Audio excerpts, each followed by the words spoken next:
Hello जी दोस्तों। तो दोस्तों आज 21 दिसंबर है और 21 दिसंबर के लिए हम ला रखे इंटरनेशनल न्यूज़। तो पहले देख लेते हैं। सबसे महत्वपूर्ण खबर आ रही है कि इस समय रेड सी वाला जो इलाका है वो खतरे से भरा हुआ है।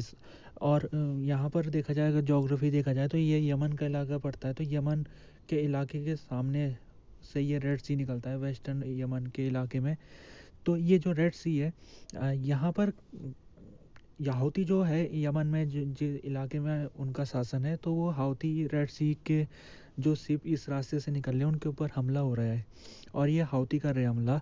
और हाउती का कहना है कि वो हमले तब तक करते रहेंगे जब तक ये जो इज़राइल ने लड़ाई कर रखी है गाजा में, जब तक इज़राइल इस लड़ाई को बंद नहीं करता है तब तक ये अटैक होते रहेंगे। तो ये अटैक लगभग 2 हफ्ते पहले से होने शुरू हो गए थे। शुरुआत में हाउती ने कहा था कि इज़राइल शिपों को निशाना बनाया जाएगा, लेकिन अब देखने को मिल रहा है कि जो भी कॉमर्शियल शिप यहाँ से निकल रही है, हाउती उनके ऊपर ड्रोन अटैक कर रहे हैं। तो ये बहुत महत्वपूर्ण ये इलाका निकलता है रेड सी का। और यहाँ पर लगभग 15% जो ट्रांसपोर्ट होता है शिप का, जितनी शिपें निकलती है पूरी दुनिया भर में, उसमें से 15% का रास्ता इसी रेड सी से होके निकलता है। तो अब ये यहाँ पर जो शिपें हैं, कई शिपों ने यहाँ पर अब बंद कर दिया है जाना इस रास्ते से, अब वो दूसरे रास्ते से निकल रहे हैं। तो उसके अपने नुकसान है, क्योंकि उनको तब ज़्यादा लंबा पड़ेगा और उसको फिर उनको फ्यूल में ज़्यादा एक्स्ट्रा खर्च करना पड़ेगा। तो उससे जो रिज़ल्ट ये निकलेगा कि जो प्राइस है उसमें तेज़ी आएगी। जैसे ऑयल प्राइसेस भी बढ़ गए पिछले कुछ दिनों में, और इसके अलावा दूसरी जो सामान है उसकी कीमतों में भी तेज़ी आएगी। तो ये बहुत बड़ी समस्या बन गई है। ये जो हाउती यहाँ पर उन्होंने सिक्योरिटी थ्रेट कर दिया है, और ये जो थ्रेट है ये दुनिया भर के लिए ये एक चेतावनी आने वाले दिनों में। क्योंकि जो हाउती है उन्होंने अभी तो ये जो शिप है लगभग 80% यहाँ से उन्होंने अपना रूट को चेंज कर दिया है। लेकिन हाउती अगर ऐसा ही वो यहाँ पर ब्लॉक कर देते आने वाले दिनों में पूरा रास्ता, तो फिर ये एक ट्रेडिंग कम्युनिटी के लिए एक बहुत बड़ी दिक्कत होगी। इससे पहले देखा जाए तो 2020 जब कोरोना वायरस था, तो कोरोना वायरस में भी कुछ सुएज कैनाल जो निकलती है इजिप्ट के रास्ते से, वहाँ पर एक बड़ी नाव फंस गई थी। तो उस जब घटना हुई थी तो उस समय भी लगभग 1 हफ्ते तक ये रास्ता सुएज कैनाल वाला बंद रहा था। तो उस समय इसी तरह की दिक्कत आई थी और जो नाव थी वो फंस गई थी। मतलब काफ़ी जो नाव थी, उस एक नाव के बीच में आने से जो नाव फंसी थी, तो उससे क्या हुआ कि दूसरे नाव वहाँ से क्रॉस नहीं कर पाए 1 हफ्ते तक। जब तक वो जो फंसी हुई नाव थी उसको उसको छुड़ा नहीं लिया गया था, तब तक 1 हफ्ते तक वो रास्ता बंद रहा था। तो उस दौरान में भी दिक्कतें आई थी ट्रेड को। जो व्यापार था इधर से उधर जाता है, ग्लोबल व्यापार में बहुत ज़्यादा दिक्कतें आई थी उस समय। लेकिन इस समय माना जा रहा है कि इस समय और ज़्यादा दिक्कतें आ सकती है, क्योंकि पहला चीज़ है कि कोई टाइम लिमिट नहीं है। हो सकता है कि ये जो रूट है ये हफ्ते भर के लिए बंद हो, या फिर 1 महीना 2 महीना, कह नहीं सकते। जब तक हाउती का यहाँ पर थ्रेट को ख़त्म नहीं किया जा सकता तब तक ये जो रूट है ये ख़तरनाक बना रहेगा। तो अभी ये क्लियर नहीं है कि कितने दिन तक ये रूट अभी खतरे से भरा रहेगा, ये अभी क्लियर नहीं है। दूसरा ये भी है कि उस समय जो कोरोना वायरस समय जो हुआ था जो मामला, उस समय डिमांड उतनी तेज़ नहीं थी, यानी डिमांड ज़्यादा नहीं थी सामान की। लेकिन इस समय सामान की डिमांड काफ़ी ज़्यादा है, तो उस वजह से जो शौक है वो ज़्यादा पड़ेगा इस बार। बात की जाए तो इसी को थ्रेट का सामना करने के लिए अमेरिका ने उसने एक टास्क फोर्स बना रखी है। उस टास्क फोर्स का उसने नाम रखा हुआ है प्रॉस्पर्टी गार्जन नाम से टास्क फोर्स है, और इसमें लगभग 9 देशों की नेवी को इसमें शामिल किया गया है। US, Britain, France, Germany, Italy, Bahrain, Japan, ये कुछ देश इस टास्क फोर्स में शामिल है। और ये सब देश नेवी भेज रहे हैं, अपनी अपनी नेवी शिपों को भेज रहे हैं ये रेड सी के इलाके में। और इनका कहना है कि यहाँ पर हम जॉइंट पेट्रोलिंग करेंगे ताकि जो हाउती है उस हाउती को हम रोक सकें। अगर हाउती किसी शिप के ऊपर अटैक करने की कोशिश करेगा, तो ये जो नौसेना है ये पहली इंटरसेप्ट कर देगी मिसाइलों को या ड्रोनों को। तो एक कोशिश अमेरिका की है कि जो कंपनीज हैं उनको उनको बताया जाए कि आप ये रास्ते से जा सकते हो, ये सुरक्षित रास्ता है, हमारी जिम्मेदारी है इसको यहाँ पर पेट्रोलिंग करने की, हमारी जिम्मेदारी है। तो जो लॉयड ऑस्टिन है डिफेंस सेक्रेटरी अमेरिका के, उन्होंने कल के दिन ये जो टास्क फोर्स है उसको बना दिया है। हालांकि कंपनीज का कहना है कि अभी भी ये जो टास्क फोर्स है इससे कुछ ज़्यादा फ़ायदा नहीं होने वाला है, और अभी भी कंपनियों को डर लग रहा है वो अगर हम देखा जाए तो जो ग्लोबल शिपिंग में एक बहुत महत्वपूर्ण दूसरा रास्ता भी होता है, एक पनामा कैनाल से निकलता है। तो पनामा कैनाल्स में भी दिक्कतें शुरू हो गई है। पनामा में जो बारिश है इस साल काफ़ी कम हुई है, तो वहाँ पर सूखा पड़ रखा है, वहाँ पर पानी ज़्यादा नहीं है। तो इस वजह से नाव वहाँ पर ज़्यादा नहीं निकल पा रही है, एक दिन में 12 नाव ही उस रास्ते से निकल पा रही है। तो इस समय देखने को मिल रहा है कि एक रास्ता और निकल सकता है, वो कैप ऑफ गुड होप जो साउथ अफ्रीका के सामने से निकलता है। तो वहाँ से भी साउथ अफ्रीका के रास्ते से वो रास्ता आगे जाके, जैसे इंडिया से कोई सामान जाएगा तो इंडिया से वो साउथ अफ्रीका के रास्ते होते हुए यूरोप तक जा सकता है। उसमें क्या है कि बहुत ज़्यादा लंबा पड़ेगा, 40% उस रास्ता लंबा पड़ेगा वो। तो उसमें खर्चा बढ़ जाएगा, फिर फ्यूल का खर्चा है, दूसरे खर्चे हैं, तो उससे फिर आखिरकार वो कंज्यूमर के ऊपर ही वो प्राइस का बोझ आ जाएगा, कंज्यूमर को ही प्राइस देना पड़ेगा, यानी कीमतें बढ़ जाएगी ऑटोमेटिकली। तो ये जो इस समय एक बहुत भयानक ये एक संकट आ गया दुनिया के लिए, दुनिया की इकोनॉमी इस समय जो ऑयल है हो गया या फिर दूसरे जो ज़रूरत के सामान है वो उनकी प्राइसेस आने वाले दिनों में बढ़ सकती है। और ख़ास तौर में अगर देखा जाए तो हाउती का, जैसे मैंने आपको कहा है कि उसने कहा है कि जब तक ये इसराइल ये अटैक नहीं रोकता है तब तक वो इस तरह से हाउती इनको इधर जो भी शिपिंग है उसको निशाना बनाता रहेगा। अगर मैं आपको हाउती का थोड़ा इतिहास बता दूँ तो हाउती एक पहले वो प्रॉक्सी ग्रुप कहते हैं इन्हें, और ये ईरान द्वारा संचालित होते हैं। तो ये हाउती लगभग 10 साल पहले इन्होंने यमन के इलाकों में कब्जा करना शुरू कर दिया था, और अभी इन्होंने यमन का लगभग आधा भाग को इन्होंने अपने कब्जे में ले रखा है, जिसमें सना कैपिटल भी इनके पास है इस समय। तो हाउती ग्रुप एक सिया ग्रुप है, और सिया ग्रुप वो ईरान द्वारा संचालित होता है ये हाउती। और हाउती के पास काफ़ी उसके पास आधुनिक वेपन है, जैसे ड्रोन मिसाइल उसके पास आ चुकी है। तो ये जो शिपिंग है इस रास्ते जो रेड सी यमन के रास्ते से निकलता है, तो रेड सी वाले इलाके में हाउती का नज़दीक इलाका आता है, तो वो इस इलाकों को निशाना बना सकता है जो यहाँ पर शिपिंग निकलती है। तो इसी वजह से हाउती एक इस लड़ाई में एक बहुत महत्वपूर्ण एक एक्टर के रूप में निकल के आ रहे हैं। आगे बढ़ते हम।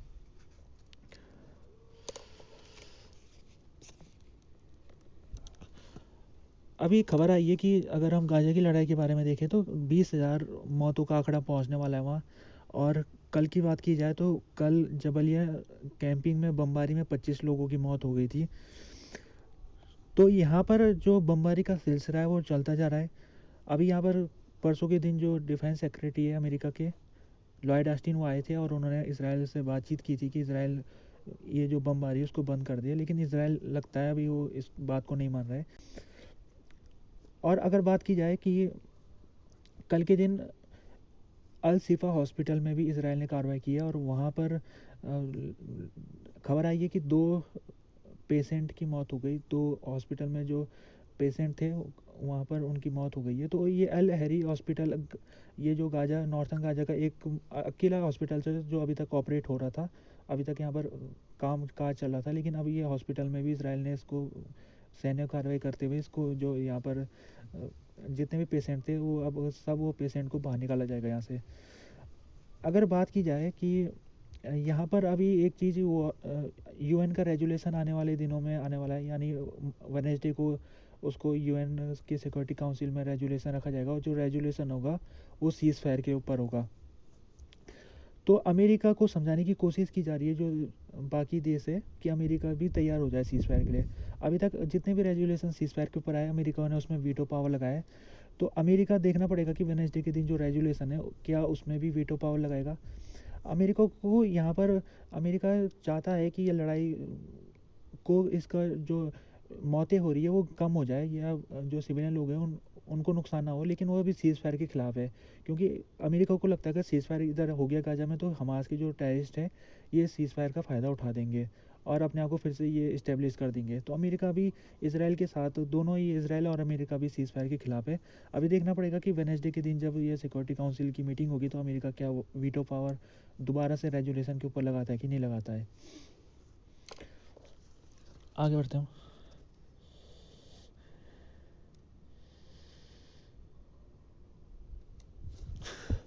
अभी वोल्केनो भी आया है, आइसलैंड के एक इलाका है, आइसलैंड के इलाके में वोल्केनो लावा उससे निकलने लग गया था।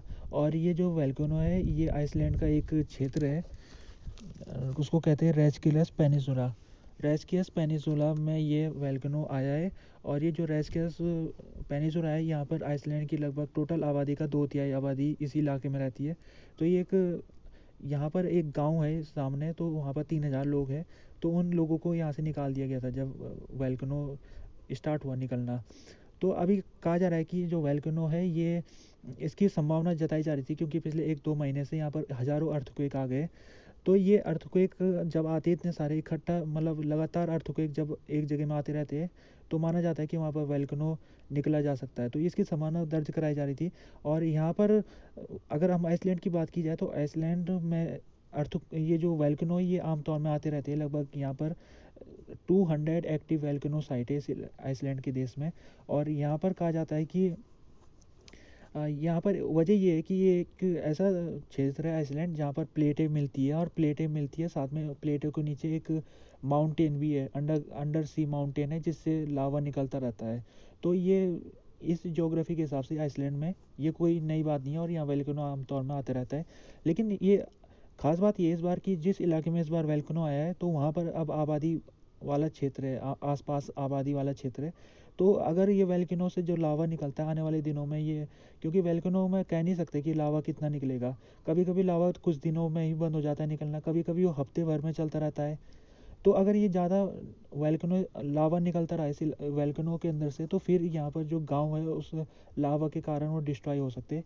और यहाँ पर एक थर्मल पावर प्लांट भी है सामने, तो उसको भी नुकसान हो सकता है अगर ये लावा निकलते रहा तो। और ख़ासतौर में बात की जाए कि जब ये इस तरह से जो वोल्केनो से लावा निकलता है, तो ये ऐस यानी ऐसे जो राख होती है तो आसमान में जमा होने लग जाती है। तो उससे जो जो हवाई जहाज़ है उनको भी खतरा हो जाता है, क्योंकि वो उनको तब दिखाई नहीं देता जो पायलट निकलते हैं इस रास्ते से। वहाँ पर राख आसमान में जमा होने के कारण उनको दिखाई नहीं देता। तो कई बार जो ये जो एयरप्लेन है इनको सस्पेंड करना पड़ता है, यानी इस रास्ते से। जैसे 10 साल पहले जो एक वोल्केनो निकला था आइसलैंड से, तो उसने पूरे यूरोप में बादलों में उसने राख जमा कर दी थी। तो उस दौरान लगभग 1 हफ्ते तक जो हवाई जहाज़ है वो बंद रहे थे इस रूट के लिए। अगर बात की जाए कि लोगों को यहाँ से निकाल दिया गया था कुछ 2-3 हफ्ते पहले, उनको यहाँ से निकाल दिया था। और लोगों को दूसरे जगहों में भेज दिया है, वहाँ पर वो अभी फ़िलहाल शेल्टरिंग उनको दे रखी है। और अभी एक चीज़ और देख लेते हैं हम कि जो आइसलैंड है, वहाँ पर ये जो सरकार है, सरकार का स्टेटमेंट आया और सरकार ने कहा है कि अभी कोई घबराने वाली बात नहीं है, अभी हम इसको मॉनिटर कर रहे हैं। और अभी देखते हैं आगे वाले दिनों में, हो सकता है कि ये खतरा बन सकता है, क्योंकि वो डिपेंड करेगा कि लावा कितना निकलेगा। आगे बढ़ते हैं हम।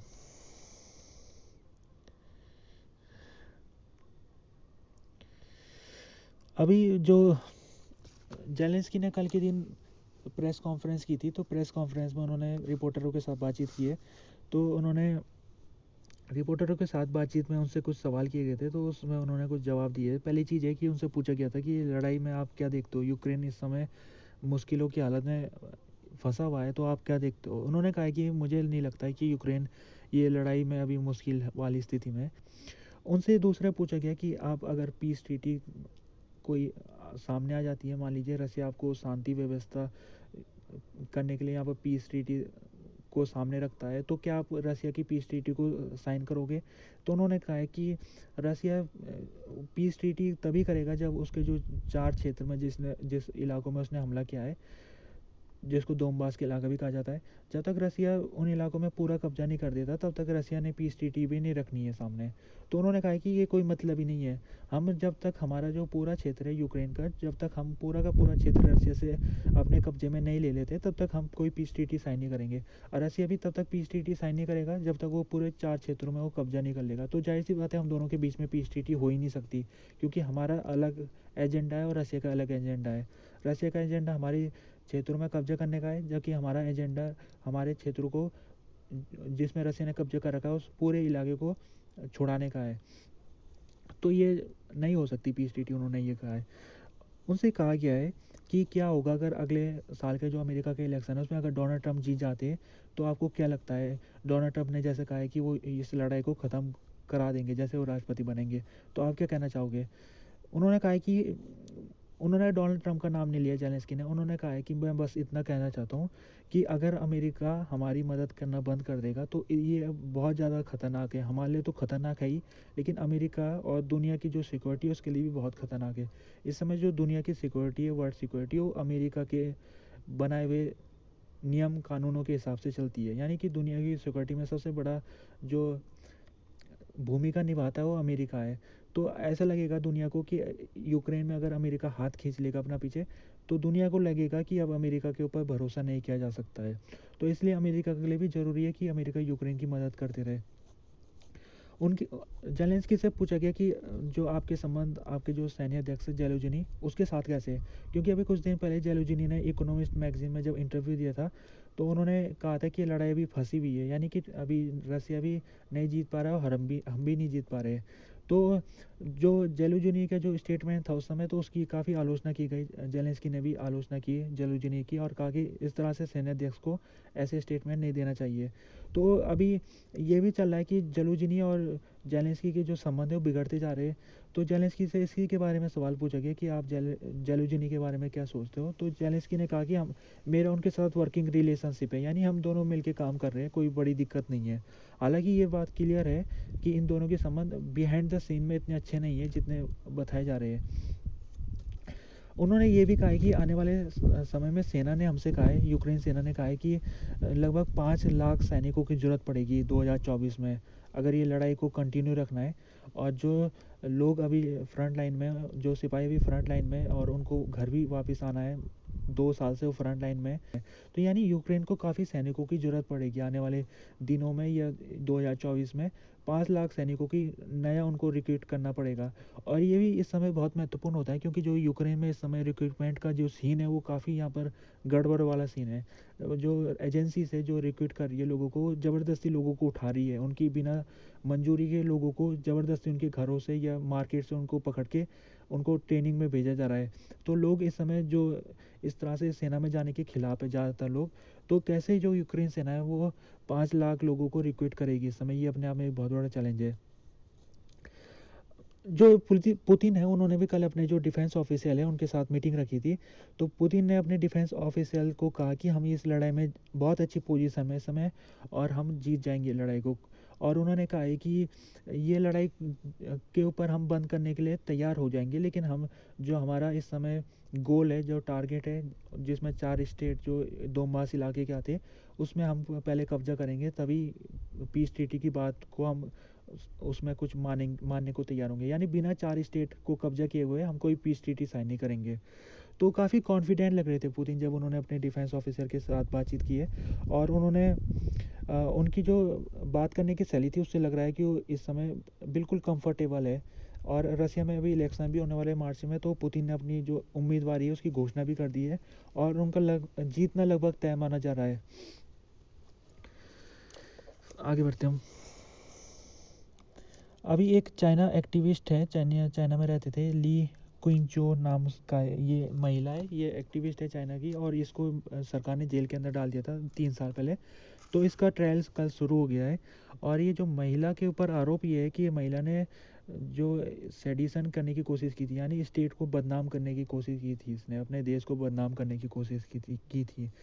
तो इसी आरोप में इस महिला के ऊपर कल ट्रायल शुरू हो गया है। और इसको अगर ट्रायल इसमें आरोपी सिद्ध होती है महिला, तो फिर इसको 5 साल तक की कैद हो सकती है। तो महिला ने ये जो आरोप है इससे इनकार किया है। अगर ये महिला की बात की जाए तो महिला ह्यूमन राइट लॉयर थी है, और ये जो बीजिंग के इलाके में जो एक्सप्लॉयटेशन होता था लोगों के साथ, माइग्रेंट लोगों के साथ जो एक्सप्लॉयटेशन होता था उसको ये कवर करती थी, उन केसों को ये कवर करती थी। और साथ में इनके जो बॉयफ्रेंड है वो भी एक ह्यूमन राइट एक्टिविस्ट है। तो इनके बाइक फ्रेंड को भी अभी जेल में बंद कर रखा है और उनको 15 साल की कैद सुनाई गई है। तो ये जो महिला है, ये महिला को थोड़ा इनकी हेल्थ इशू भी महिला को है, और इनको जैसे एंटी डिप्रेसेंट मेडिसिन लेनी पड़ती है इनको समय समय में। उस दवाई लेने के बाद थोड़ा इनकी तबीयत सही हो जाती है, लेकिन खबर आ रही है कि जेल में इनको ये दवाई नहीं मिल रही है। तो ये महिला की हेल्थ के ऊपर भी यहाँ पर सवाल उठ रहे। अगर कल की बात की जाए, जब ये महिला की पेशी हो रही थी, यानी ट्रायल जब शुरू हो रहा था, तो ये महिला के एक वकील को कोर्ट के अंदर आने से मना कर दिया गया था और दूसरा वकील को जाने दिया गया। तो ये जो ट्रायल है ये कल के दिन 3 बजे समाप्त हो गया और उसने आगे डेट भी इसकी निकल गई है ट्रायल की। तो ये जो ट्रायल है इसके ऊपर जो यूएस है, यूएस की सरकार ने अपील की है, यूएस की कांग्रेसियर कमेटी ने अपील की है चाइना से कि जो महिला है उसको छोड़ दे, क्योंकि महिला को इस समय हेल्थ इश्यूज भी है और महिला के जो ऊपर चार्जेस है वो सब गलत चार्जेस है, महिला को ज़बरदस्ती फंसाने की कोशिश की गई है। और यहाँ पर इससे पहले भी देखा जाए तो चाइना में इस तरह से जो मामले वो देखने को मिलते हैं। अगर कोई भी जो कम्युनिस्ट सरकार के ऊपर कोई सवाल उठाता है तो उसको जेलों के अंदर बंद कर दिया जाता है। चाइना में आमतौर में होता है, ये नॉर्मल बात है वहाँ पर। और कई ऐसे हज़ारों अभी एक्टिविस्ट हैं जिनको जेलों के अंदर ज़बरदस्ती उनके ऊपर गलत आरोपों के तहत उनको जेलों के अंदर बंद किया गया है। और जो जूरी है, जो वहाँ पर जजेस है, वो भी इंडिपेंडेंट नहीं है, यानी जो सरकार चाहे तो अपने हिसाब से वो जजमेंट ले सकती है। तो ये जो महिला है इसको अगर सरकार चाहेगी तो इसको जेल में आसानी से आने वाले कई सालों तक बंद किया जा सकता है इस महिला को। आगे बढ़ते हैं। अभी चाइना से ही खबर आ रही है, चाइना के जो नॉर्थ वेस्ट वाले इलाके हैं वहाँ पर अर्थक्वेक आया था मंडे की रात को। तो ये 2 प्रोविंस है चाइना के, एक है क्विंगुई और एक है गुंसू। इन 2 प्रोविंसेस में अर्थक्वेक आया था जिसमें 100 दोनों प्रोविंसेस को मिला के 120 लोगों की मौत हो गई है। गुंसू प्रोविंस में 113 लोगों की मौत हुई थी और क्विंगुई प्रोविंस में 13 लोगों की मौत हुई थी। तो गुनसू में सबसे ज़्यादा यहाँ पर जो नुकसान हुआ गुनसू के इलाके में हुआ, 113 लोग वहाँ मारे गए थे। और कहा जा रहा है कि ये जो अर्थक्वेक है, ये अर्थक्वेक ये जो इलाका पड़ता है जहाँ पर ये अर्थक्वेक स्ट्रक हुआ था, तो ये तिब्बतन जो प्लेटू है उससे थोड़ा ईस्ट में पड़ता है। तो यहाँ पर माउंटेन है और माउंटेन वाले इलाके में अर्थक्वेक आमतौर में आते रहते हैं। तो ये अर्थक्वेक आया था तो रात के समय आया था, तो लोग अपने घर में सो रखे थे। उनको ज़बरदस्ती जब उनको झटके लगे होंगे तो घर से बाहर आ गए। तो लगभग 500 लोगों को चोटें भी आई है। और बताया जा रहा है कि इस समय यहाँ पर टेम्परेचर बहुत कम है, -20 डिग्री सेल्सियस टेम्परेचर है। तो इस ऐसे समय में उनको बाहर रहना पड़ रहा है मजबूरन। उनको घरों का, क्योंकि ज़्यादातर घर टूट चुके हैं, तो जो लोग हैं उनको अभी सरकार उनकी मदद कर रही है, उनको टेंट और कपड़े गर्म कपड़े मुहैया करा रही है। तो चाइना की सरकार ने यहाँ पर बिल्कुल तैयारी कर रखी है और उसने अपनी सारी फोर्सेस को इस इलाकों में भेज दिया है और लोगों को यहाँ पर जो ज़रूरत का सामान है वो भेजा जा रहा है। और जैसे मैंने आपको कहा कि टेम्परेचर इस समय बहुत कम है और यही सबसे बड़ी यहाँ पर समस्या है। टेम्परेचर -20 डिग्री सेल्सियस में लोगों को टेंटों में भी अगर वो रहते हैं तो फिर भी उनको काफ़ी ठंड लगेगी इस इलाके में। तो अगर बात की जाए यहाँ पर जो नुकसान हुआ है ज़्यादातर वो पुराने घरों को हुआ है। जो पुराने घर है, गांव का इलाका है, तो पुराने घर कच्चे थे तो टूट गए। एक व्यक्ति है उसका घर पक्का था, तो वो अपना आप बीती सुनाता है। वो कहता है कि रात का समय था, मैं खाना खा रहा था तो मैंने देखा कि सब कुछ हिलने लग गया। मेरा जो घर है, जो घर के अंदर सामान है, सब हिलने लग गए। तो मैं जैसे ही भाग गया, अपने खाना खोना छोड़ के मैं सीधे अपने घर से भाग गया और सड़क में खड़ा हो गया। तो उसने कहा है कि मैंने जब आसपास देखा तो मेरे को कई घर ऐसे दिखे जो टूट गए थे, वो पुराने घर थे, वो टूट गए थे। तो ये जो व्यक्ति है फिलहाल ये अभी टेंट में रह रहा है और ये चीज़ कह रहा है कि इस समय ठंड बहुत ज़्यादा है, वो हम कैसे रहे, हमारा घर टूट गया, वो हम टेंटों में भी हमको ठंड लग रहा है। अगर चाइना में बात की जाए तो चाइना में अर्थक्वेक इसका जो आया है कल का, जो मंडे के दिन आया था अर्थक्वेक, उसकी जो इंटेंसिटी है वो 6.2 बताई जा रही है। 6.2 का ये मेजरमेंट का ये अर्थक्वेक आया था। और अगर चाइना में इससे पहले भी अर्थक्वेक एक बहुत भयानक आया था 2008 में। वो सिंचुआंग एक वहाँ का प्रोविंस है, वहाँ पर उसने स्ट्रक किया था और उसमें 90,000 लोग मारे गए थे, 2008 की बात है। तो फिलहाल यहाँ पर जो परसों के दिन, जो मंडे के दिन अर्थक्वेक आया था, तो उसमें अभी कुछ लोगों के दबे होने की भी संभावना है। तो वीडियो सामने आ रही है, लोगों को रबल के अंदर से, मलबे के अंदर से उनको मलबा हटा के निकाला जा रहा है। तो फिलहाल यहाँ पर जो मौतों का आंकड़ा है वो 120 के लगभग बताया जा रहा है। ये अभी आगे समय में बढ़ भी सकता है। आगे बढ़ते हैं हम। अभी फ्रांस की जो नेशनल असेंबली है उसने एंटी इमिग्रेशन बिल को पास कर दिया है। ये जो इमिग्रेशन बिल है ये इसको एक हफ्ते पहले भी नेशनल असेंबली के सामने रखा था, तो इसमें बिना डिबेट हुए वोटिंग हो गई थी। और इसमें जो जो लॉ मेकर थे उन्होंने इस बिल के खिलाफ वोट दिया था और ये बिल गिर गया था उस समय। तो इसको दोबारा से सरकार ने इसमें कुछ चेंजेस ला के इसको फिर से नेशनल असेंबली के सामने रखा था कल के दिन में, और आखिरकार ये बिल अब पास हो गया है। तो आखिरकार ये बिल पास होने की वजह क्या है, क्यों ये बिल पहले फेल हुआ और क्यों अब ये पास हो गया, पहले हम इसके बैकग्राउंड को समझ लेते हैं। पहली चीज़ है कि ये इमिग्रेशन बिल है, और इस इमिग्रेशन बिल में होना ही है कि जो जो फ्रांस से बाहर के लोग हैं, यानी जो फ्रांस में आना चाहते हैं, तो उनको आने की कुछ कंडीशन पालन करना पड़ेगा। तो उसी के ऊपर ये बिल लाया गया था। तो पहले जो कंडीशन थी, जब एक हफ्ते पहले वाला जो बिल था, उसमें जो कंडीशन थी वो ऐसे रखी गई थी कि उसमें ना तो इमिग्रेंट लोगों को पूरे अधिकार दिए गए, ना उनको उनके अधिकारों को पूरा उनसे तोड़ा गया था। यानी कि अगर हम देखा जाए तो दो तरीके की आइडियोलॉजी इस समय फ्रांस में, एक लेफ्टिस्ट आइडियोलॉजी और एक राइटिस्ट आइडियोलॉजी है। तो जो लेफ्टिस्ट आइडियोलॉजी है उसका कहना ये है कि इमिग्रेंट लोगों को खुली छूट मिलनी चाहिए, यानी इमिग्रेंट लोग जब फ्रांस में आएंगे तो उनको सरकार की जो वेलफेयर स्कीम है उसके द्वारा उनकी हेल्प होनी चाहिए। और इस तरह से लोगों को, अगर इमिग्रेंट लोगों को अगर वो फ्रांस का नागरिक बनना चाहते हैं तो उनको बनने दिया जाए। तो ये जो लेफ्टिस्ट विचारधारा है ये, जबकि राइटिस्ट विचारधारा ये है कि इमिग्रेंट लोगों को सरकार किसी भी प्रकार का हेल्प ना करे।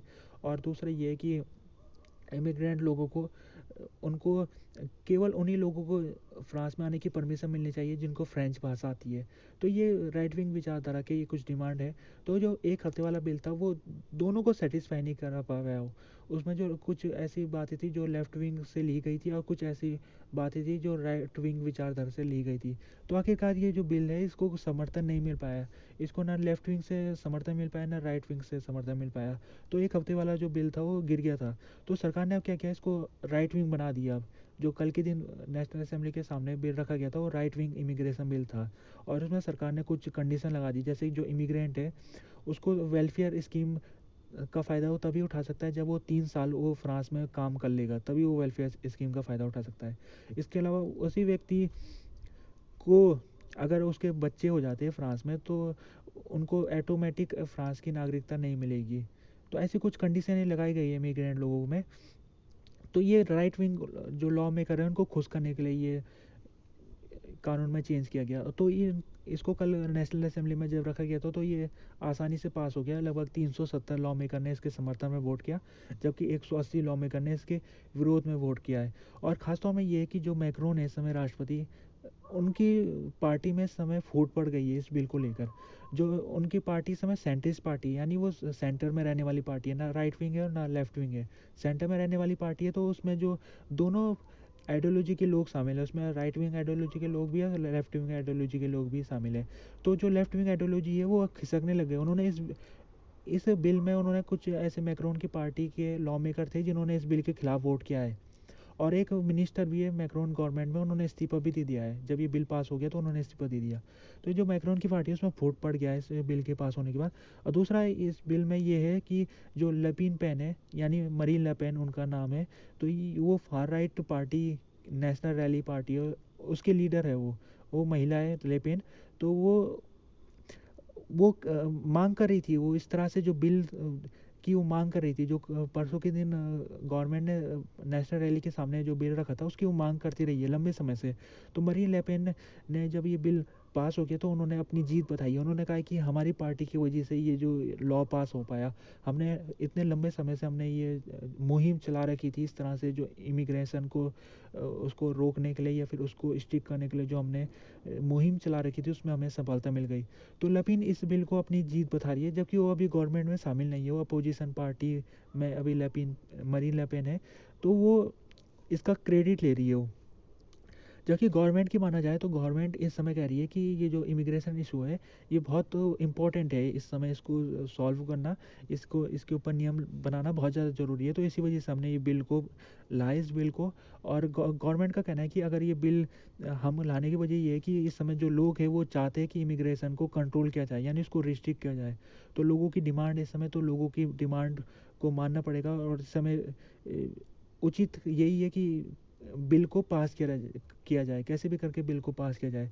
तो बिल को पास कराने के जो गवर्नमेंट का उन्होंने थोड़ा चेंजेस किया था और उसने जो उसका बिल है उसको राइट विंग बिल बना दिया, यानी कि राइट विंग आइडियोलॉजी के तहत वो बिल अब वो पास हो गया। तो इससे क्या होगा कि आने वाले समय में जो भी इमिग्रेंट आएंगे फ्रांस में, तो उनको इस लॉ के तहत उनको कुछ रिस्ट्रिक्ट कर जाएगा, यानी कि जो अभी तक इमिग्रेंट लोगों को जो फ़ायदा मिलता है, अब आने वाले जो समय में इमिग्रेंट लोगों को इतना फ़ायदा नहीं मिलेगा। आगे बढ़ते हैं।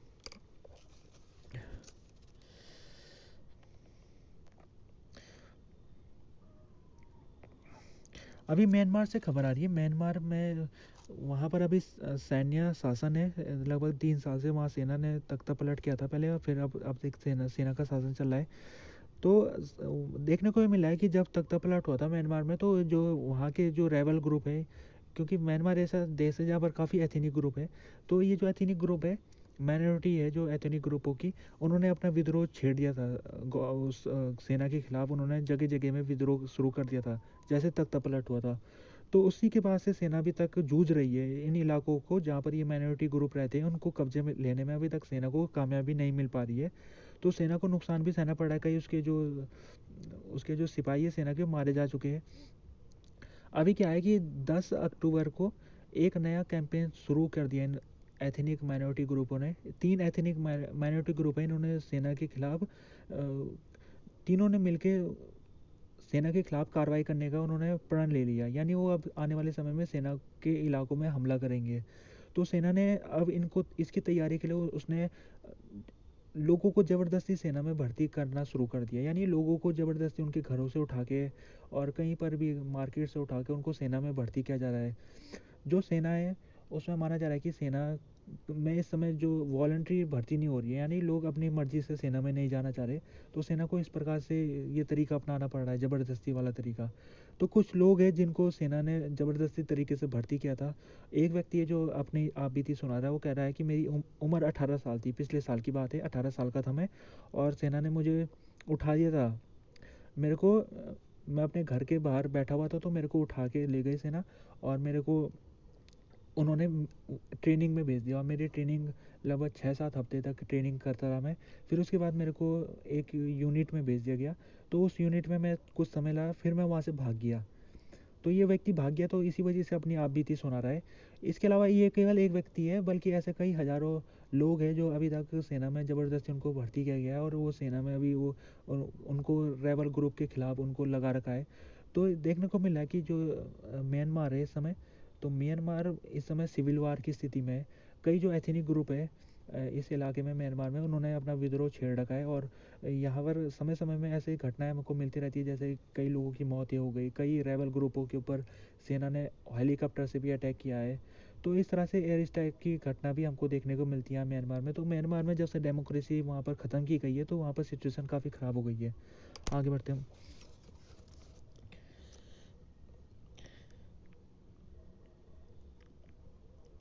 अभी जो इसराइल में हमला हुआ था 7 अक्टूबर के दिन से, उसके बाद से खबरें आ रही है कि इसराइल में जो लोग हैं वो उनकी जो आइडियोलॉजी है थोड़ी कंजर्वेटिव आइडियोलॉजी होने लग गई है, राइट विंग आइडियोलॉजी जिसको कह सकते हैं हम। पहले क्या था कि जो इसराइल है उसमें कई ऐसे लोग थे जो फ़िलिस्तीन स्टेट का समर्थन करते थे, उन्हें लेफ्टिस्ट कहते थे लोग। वो लोग कहते थे कि हमको टू स्टेट सॉल्यूशन के तहत यहाँ पर 2 देश बनने चाहिए, एक इसराइल और एक फ़िलिस्तीन। तो इन लोगों को लेफ्टिस्ट कहा जाता था। तो ये जो लेफ्टिस्ट थे इनकी थोड़ी पावरफुल थे ये, मतलब इनको अच्छे खासा वोट शेयर इनके पास आता था। लेकिन अब देखने को मिला है जब से अटैक हुआ है तब से जो लेफ्टिस्ट विचारधारा है ये ख़त्म सी हो गई है। अब लोग ये जो टू स्टेट सॉल्यूशन है इसको पूरी तरीके से अब मानने से इनकार कर रहे हैं, यानी कि वो कह रहे हैं कि अब पूरे फ़िलिस्तीन में इसराइल को ये तो कब्जा कर देना चाहिए, फिर वहाँ पर अपना सेना को वहाँ पर इलाकों में रखना चाहिए। हुआ ये है कि 7 अक्टूबर में जो हमला हुआ था इसराइल में, वो हमला गाजा के रास्ते से हुआ था, हमास ने वो हमला किया था। वो हमास एक फ़िलिस्तीन ग्रुप है। तो माना जा रहा है लोगों में ज़्यादातर मेजोरिटी जो लोग हैं इसराइल के, वो मानते हैं कि जो फ़िलिस्तीन लोग हैं उनको सबक सिखाना चाहिए इस समय, यानी कि उन्होंने जो हमला किया इसराइल लोगों की हत्या की, 1200 इसराइल लोगों को मार दिया था उस दिन। तो उसका बदला लेना चाहिए, अब फ़िलिस्तीनी लोगों को सबक सिखाना चाहिए। तो अब ये आइडियोलॉजी कुछ इस तरह से हो गई है कि राइट विंग जो विचारधारा थी वो यही चीज़ कहती थी, लंबे समय से वो टू स्टेट सॉल्यूशन के खिलाफ रही थी। वो चाहती थी कि पूरे ये फ़िलिस्तीन के इलाके में इसराइल के सेटलर लोगों को भेजा जाए, यहाँ पर इसराइल की कॉलोनी बसाई जाए। तो अब ऐसी आइडियोलॉजी को लोग समर्थन करने लग गए। कई ओपिनियन पोल हुए पिछले कुछ दिनों में, उसमें दिख भी रहा है कि राइट विंग विचारधारा के जो अब समर्थन उनको काफ़ी ज़्यादा पार्टियों को मिलने लगे जो राइट विंग विचारधारा थी। लेकिन ऐसा नहीं है कि राइट विंग विचारधारा के जो नेता हैं उनको भी समर्थन मिल रहा है। जैसे नेतन्याहू है, इस समय उनकी जो पार्टी का कोलिशन चल रहा है अभी गवर्नमेंट में, तो वो एक राइट विंग विचारधारा का कोलिशन है। लेकिन नेतन्याहू की जो पॉपुलैरिटी है वो कम हो गई है काफ़ी, 7 अक्टूबर के बाद अटैक में उनकी पॉपुलैरिटी कम हो गई है। वजह ये है कि उनके ऊपर आरोप है कि उन्होंने इसराइल लोगों को सुरक्षित नहीं किया था। उन्होंने सरकार सिक्योरिटी में चूक किया था, उस दिन जो चूक हो गई थी सिक्योरिटी में, उसी कारण से जो हमास है वो ये अटैक को कर पाया और इतने सारे लोगों को उसने मार पाया। तो इस समय जो नेतन्याहू है उनकी पॉपुलैरिटी काफ़ी कम है। तो हमें दो तरीके देखने को मिल रहे हैं। पहली चीज़ है कि राइट विंग विचारधारा को समर्थन अब ज़्यादा मिलने लग गया। दूसरी चीज़ ये है कि जो सरकार में इस समय राइट विंग नेता जो शासन कर रहे हैं उनकी पॉपुलैरिटी कम हो गई है। वजह ये है कि वो उनके उनके नीचे ही ये हमास ने एक काम करके दिखा दिया, उसने इसराइल लोगों को मार के दिखा दिया। तो ये देखने को मिला। अब एक व्यक्ति है जो लेफ्टिस्ट था, लंबे समय से लेफ्टिस्ट था वो, तो उसने पिछले कुछ दिनों में उसने देखा है कि उसकी जब वो कहीं पर प्रोग्राम होता था कोई, अपने जो पॉलिटिकल ये रैली वगैरह होती है लेफ्टिस्टों की, तो अब उनके लिए रैली निकालना भी बड़ा मुश्किल हो रहा है। उनको धमकी मिली है लेफ्टिस्ट लोगों को, उनको कहा जा रहा है कि तुम देश तोड़ने की बात कर रहे हो या फिर तुम फ़िलिस्तीन लोगों के साथ मिले हुए हो। तो इस तरह से जो लेफ्टिस्ट विचारधारा है उनके ऊपर देशद्रोह का भी यहाँ पर अफवाहें फैलाई जा रही है कि वो देशद्रोही है, और इस तरह से बातें हो रही है। तो कहने का टोटल मतलब ये है कि इस समय जो इसराइल लोग हैं उनके अंदर काफ़ी गुस्सा भरा हुआ है और वो देखने को भी मिल रहा है। आगे बढ़ते हम।